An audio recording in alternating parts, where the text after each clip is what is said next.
আলাইকুম রহমতুল্লাহ। শিরোনাম: আজ যদি থাকতেন। রাসূল সাল্লাল্লাহু আলাইহি ওয়াসাল্লাম। লিখেছেন মহিবুর রহিম।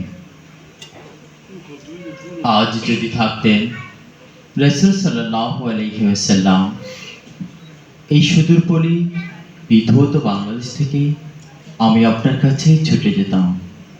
আমার বুকে মারাত্মক অস্থিরতা, আমার চোখে জাহিলিয়াতের অন্ধকার, বুকে হাত রেখে নিজের বিশ্বাসটুকু খুঁজে পাই না। নিরন্তর অন্ধকার গহ্বরে পড়ে আছি আমি।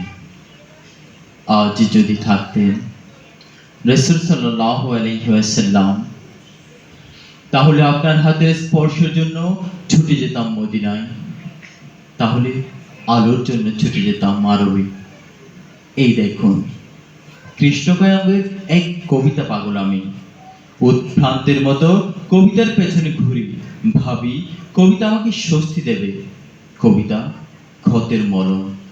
কিন্তু কতটা লাঘব ভর, বুকের বেতা ভার, কতটা স্থিরতা এলো মানুষের ভেতর মানুষে, যখন নির্জনতা নামে, যখন নিজেকে স্পষ্ট করে পাই, দেখি অমূল বদলে গেছে আমার কাঠামো।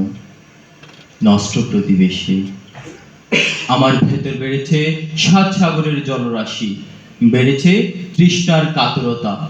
জ্বলন্ত অঙ্গার হাতে দাঁড়াবো প্রতীক্ষায়। আমাকে বদলে দেয়ার এই সাহস অবশিষ্ট নেই।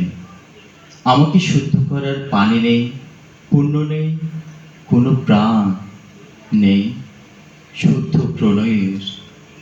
তাহলে কোথায় যাব, কার কাছে, কে আছে বদলে দেবে কাঠামো সমূহে?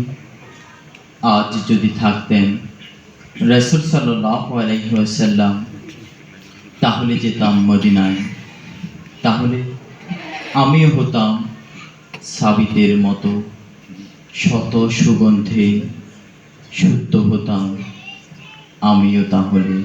ধন্যবাদ।